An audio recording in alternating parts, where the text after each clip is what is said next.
Bem-vindos ao Acontece na Escola, aqui do ForLab, e hoje a gente recebe a Ana Paula Lilly, orientadora educacional da ForSee. Oi! Oi! A gente recebeu um dilema, uma mensagem de uma coordenadora pedagógica, e o que ela trouxe foi o seguinte. Ela contou que alguns alunos da escola começaram a usar aplicativos de inteligência artificial para conversar sobre seus sentimentos, pedir conselhos e até desabafar. Segundo ela, alguns estudantes dizem que preferem falar com a IA porque ela nunca julga, nunca critica e sempre entende.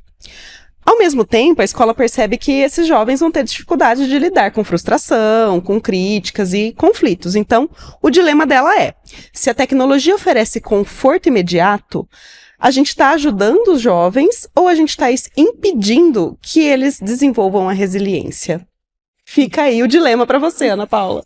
Bem, tem sido uma preocupação, né? Tem chamado a nossa atenção a como os adolescentes têm usado a inteligência artificial, que não é somente para usos acadêmicos, mas também buscando como um melhor amigo ou terapia. E o problema com isso é que a AI, ela vai responder aquilo que te agrada, né? Então, não, como você falou, não vai julgar. Então, ela faz praticamente como se fosse um amigo perfeito, que na realidade não é, né? Então, é como se fosse um espelho daquilo que o adolescente quer ouvir. Ele está num ambiente onde ele não é julgado. A gente tem que também tem em mente que isso não aconteceu do nada, né? Então existe uma epidemia global de solidão. A própria OMS divulgou dados que o grupo mais solitário são adolescentes de 13 a 17 anos. Nossa. Então você pega esses adolescentes que já são vulneráveis, se sentem solitários, têm um celular na mão e uma amiga ou terapeuta 24 horas por dia. E aí o que acontece? Ele pode até trazer um alívio imediato, a curto prazo, mas depois se torna aquele bumerangue onde vai aprofundando mais ainda essa solidão. Pois é, uma tristeza, né? A gente pensar que um grande número dessa idade tá solitário. E a adolescência é um período difícil. Eu acho que a gente tem que partir desse princípio. Ela é um período desafiador, tanto para o adolescente que está vivendo isso, quanto para os pais que também estão passando por esse momento, né? Então, quais são possíveis... como a gente pode mitigar essa situação desses adolescentes de procurarem a IA como seu único amigo ou terapeuta? Eu acho que tem o papel do adulto, tanto dos pais quanto da escola. Então, acho que em relação à família, é a conexão, porque se eles estão buscando a AI, eles estão buscando uma conexão de um lugar, como a gente falou, que não julga, que vai concordar. Então, como que eu crio esse ambiente de segurança em casa, para que o aluno que é o jovem, ele seja ouvido sem ter aquela reação imediata, que é muito difícil. E isso não é falar assim, tirar as consequências ou tirar ações que devem ser feitas, mas ter um lugar de não julgamento, né, inicial. E enquanto escola, a gente tem que oferecer o letramento digital e as oportunidades de interação. Que muitos desses jovens, a única interação social que eles estão tendo com outros jovens é na escola. Então, principalmente para aquele jovem que tem um perfil mais introspectivo, ele vai se fechando cada vez mais, porque ele não precisa se arriscar. Sim. E sair daquela área e ter o desconforto de fazer novas amizades, de receber um não, de receber críticas, né? Então, você vai se fechando ali naquele mundo cada vez mais. Então, quando você traz o papel do adulto de conexão e de segurança, não é fazer o mesmo papel da IA, certo? Não, não é fazer o mesmo papel. Inclusive, fazer perguntas também em relação ao que a AI está trazendo. Isso é real, não é real? Ter essas conversas também.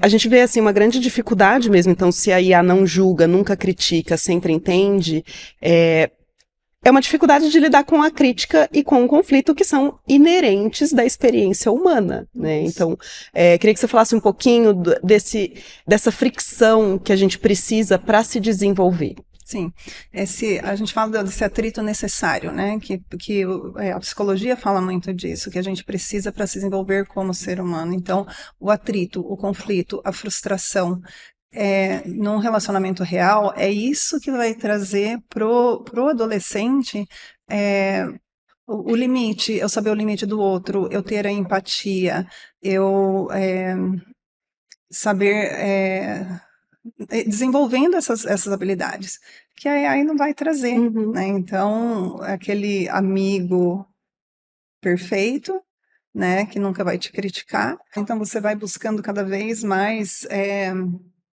esses espaços, né? Então, imagine, eu tenho alguém que está ali o tempo todo por mim, né, que pode me ouvir. Então, o que está crítico com os jovens é que tem a questão também do desenvolvimento cerebral, né, da parte do córtex pré-frontal, então, que é responsável pelas decisões, as emoções. Então, tudo isso, junta tudo isso, né? E, como você disse, não é só do jovem, é do adulto também, mas a nossa grande preocupação com os jovens é que eles estão em desenvolvimento, né? Então, acho que a gente pode ter essa união de que adultos e jovens estamos aprendendo juntos o que é de benefício de uso da inteligência artificial e o que ela pode, né, como não usar, como para ter esse uso seguro, mas que a gente está bastante preocupado com como isso pode impactar o desenvolvimento. Por isso que a gente traz essa coisa do struggle, né? Isso, e ele como estava falando, é muito importante para o desenvolvimento do ser humano, né? Então, você ter esses momentos de receber um não, né, de ter essa leitura também, que tem a questão também da expressão de quando você está conversando com alguém e fazer essa leitura, que a AI não vai trazer, mas de fazer a leitura, né, de como a pessoa está se sentindo, de você conseguir olhar o outro, que quando você está ali na tela, você não tem. Uma vez eu mandei um áudio para a inteligência artificial que eu ia pedir, eu estava com o meu braço imobilizado, né? E aí tudo que eu precisava falar com a inteligência artificial, eu pedia para ela transcrever. E aí eu perguntei, você consegue ler o tom da voz ou você só transcreve, né? E a inteligência artificial realmente só transcreve. Então, quando alguém coloca o seu sentimento na inteligência artificial, ela está lendo apenas palavras, ela está decodificando apenas palavras. E eu acho que isso é importante a gente nessa conversa com os jovens, né? Não tem o sentimento, você está colocando o seu sentimento, mas a leitura que é feita não é essa, né? Não consegue ter essa leitura. Então, não substitui a interação real. E a preocupação é essa, você cada vez se fechar mais, o buraco vai ficando mais profundo, e eu não vou me arriscando em sair do desconforto que é eu ter que me colocar em certas situações, entendeu? Então, quanto mais eu evito, né, menos eu vou querer. A Ana Paula está aqui como orientadora educacional, ela tem muito contato com os pais da escola, mas também é mãe, né? Então, com os seus 2 filhos, e o que você traz de... Nós não vamos abolir o uso de inteligência artificial, não é jamais a nossa vontade, mas como você orienta isso, como você orienta os pais da escola e como você conversa com seus filhos sobre os usos da inteligência artificial e também como você deixa esse espaço aberto para eles de falar com você sobre sentimentos ou que outros recursos eles podem usar. Não tem, a gente fala que não tem volta, né? A tecnologia, uma vez que entra, não tem como voltar, que a questão da inteligência artificial, ela tá aí. Então, proibir não é o caminho, a gente já sabe. O que eu sempre oriento, assim, os pais, e às vezes eu tento orientar, assim, na orientação parental mesmo, desde os mais jovens, que é muito importante, é você ter essa linha de comunicação, de conexão. É fundamental. Então, você criar esse espaço, você trazer conversas, você tentar ouvir sem é dificílimo, às vezes, porque você quer reagir, então, ouvir sem ter essa reação, né, reação, às vezes, imediata. A gente sempre fala das estratégias das 3 perguntas, quando aparece alguma coisa, deixa eu pensar em perguntas, enquanto eu vou fazendo essas perguntas, eu também vou pensando, né, sobre esse assunto. Mas, assim, é ter o caminho aberto mesmo. Então, se aparecer um assunto em relação à inteligência artificial, vamos ver junto, isso é verdade? É real o que está trazendo? Né? Tudo que fala, de onde está vindo essa informação? Né? Tem o bias, né? Tem vieses, o né? Vieses, obrigada. Tem o viés, tem o que é, de onde está vindo isso?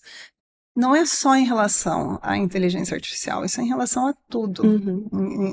Do ambiente que os pais têm que criar em casa para ter essa linha de comunicação. Quanto antes você conseguir, melhor, porque você vai formando os seus filhos dessa forma, e aí quando chega, às vezes, numa idade mais crítica, que é a adolescência, esse caminho ele já foi feito. Então, às vezes, é muito difícil você conseguir esse caminho depois que eles já são adolescentes. E não tem como sair do diálogo, né? Até porque o que essas crianças estão buscando na inteligência artificial é o diálogo. Então, a casa também precisa estar disponível para isso, né? Não tem segredo, Aline. É isso. Enfrentar o desafio. Enfrentar o desafio, o desconforto também, né? Como pais, né? De você ouvir. É você estar ok com o conflito. Você está ok com o seu filho trazendo sobre alguma frustração. Você ouvir, você validar, porque a verdade é isso que eles estão buscando. Eles estão buscando uma validação na inteligência artificial. E é algo que eles não estão encontrando em algum lugar. Por isso que eles estão buscando esse caminho. Muito, muito bom pensamento. E a gente estava conversando recentemente sobre o diálogo com os pais, e eu lembro que você me falou isso. Não é a quantidade, assim, você vai ter que conversar muito com seu filho, é claro, mas muitos pais ficam preocupados, eu não estou em casa, eu trabalho muito. Mas então, do momento que você está em casa, qual é a qualidade desse diálogo e desse tempo que você está passando com seu filho, né? É importante também pensar que a gente pode planejar esses momentos mesmo sendo com os nossos filhos. O caminho para a escola. Não precisa ser em casa. Pode ser os 5 minutos, 10 minutos de casa até a escola, onde você vai puxar uma conversa. Então, isso também pode ser planejado. É verdade. E o planejado a gente faz de forma intencional, né? Então, quando você falou de trazer 3 perguntas para pensar antes de responder para o seu filho, você está mostrando para ele que você está ouvindo de verdade, ele tem a validação que ele precisa de, ok, sou ouvido na minha casa, ou, né, por um amigo, ou por um terapeuta, que seja, e existe algo que volta, né? Porque a inteligência artificial sempre, ela vai te validar e vai validar todos os seus outros pontos de vista. Então, eu valido meu sentimento é real, ele é verdadeiro, agora o que eu vou fazer com isso são outros humanos que estão te ajudando a entender, né? A conexão não tem nada que, assim, a inteligência artificial, ela não vai substituir essa conexão. Ela vai substituir o abraço do pai, o abraço da mãe, o conforto, né, o carinho. Então, isso não tem como. E isso eles não vão encontrar na inteligência artificial. Então, por isso que eu falo que a curto prazo parece que está ajudando a dor que está sentindo, mas a longo prazo ele acaba sendo ainda mais prejudicial. Porque te afasta das conexões humanas. Tá certo. Então, voltar para as conexões humanas é essa a dica que a gente pode dar. E como fazer, existem algumas estratégias, mas ser verdadeiro, ser intencional. E ter em mente que a gente nunca esteve no momento da história de mais conexão. E os nossos jovens nunca se sentiram tão sozinhos. Então, como podemos dar esse abraço? O abraço é humano, né? O abraço, o carinho, o ouvir. Tá certo. Muito obrigada pelas suas contribuições, muito obrigada a você que nos ouviu. E se tem algo que você gostaria de aprofundar nessa conversa, fique à vontade para compartilhar conosco.